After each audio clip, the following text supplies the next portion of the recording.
Argentina যেখানে কাকে রেখে কাকে খেলাবে এই নিয়ে মধুর সমস্যায়, ব্রাজিল তখন ভিনিসিয়াস জুনিয়রের রিপ্লেসমেন্ট খুঁজতে গিয়ে 17 বছর বয়সী এনরিককে তুলে নিয়ে আসে। টুর্নামেন্ট শুরুর আগেই ইনজুরিতে ছিটকে গেছেন দলের সেরা তারকা নেইমার জুনিয়র। নেইমার না থাকায় এই দলটা ছিল ভিনিসিয়াস জুনিয়র নির্ভর, কিন্তু সেই ভেনি কেবল নিজের ভুলেই খেলতে পারছেন না উরুগুয়ের বিপক্ষে কোয়ার্টার ফাইনালের গুরুত্বপূর্ণ ম্যাচে। ছন্নছাড়া এই ব্রাজিল ভিনিসিয়াস জুনিয়রকে ছাড়া উরুগুয়ের বিপক্ষে কতটা দাঁড়াতে পারবে, এটাই এখন বড় প্রশ্ন। ভিনিসিয়াসকে ছাড়া একাদশ সাজাতে বেশ হিমশিম খেতে হবে দরিভাল জুনিয়রকে। অনেকটা সাহসী সিদ্ধান্ত নিয়েই ভিনির জায়গায় এই ম্যাচে মাঠে নামাতে হবে ব্রাজিলের তরুণ সেনসেশন এনরিককে। এছাড়া ব্রাজিল কোচ দরিভাল জুনিয়রের কাছে আর তেমন কোনো অপশন নেই। গোলপোস্টের নিচে বরাবরের মতো এই ম্যাচেও দাঁড়াবেন ব্রাজিলের বাজ পাখি খ্যাত অ্যালিসন বেকার।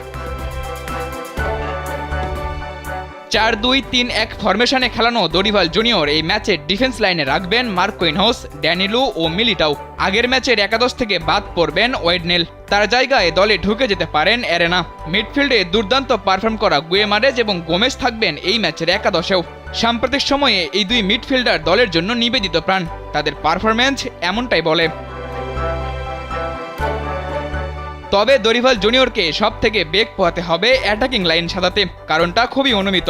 দলের প্রাণভ্রমরা ভিনিসিয়াস জুনিয়র থাকছে না এই ম্যাচে, তাই খুব বেশি পরিবর্তনের সুযোগ নেই ব্রাজিলিয়ান এই কোচের কাছে। গত ম্যাচের ন্যায় এই ম্যাচের একাদশেও থাকবে রাফিনহা, পাকুয়েতা আর রদ্রিগো।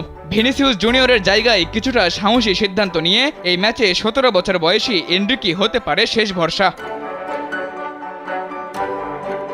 একটা সময় বেঞ্চের দল নিয়ে গর্ব করা দেশটা এখন ভিনি আর নেইমারের না থাকায় নিজেদের হারিয়ে খুঁজছে।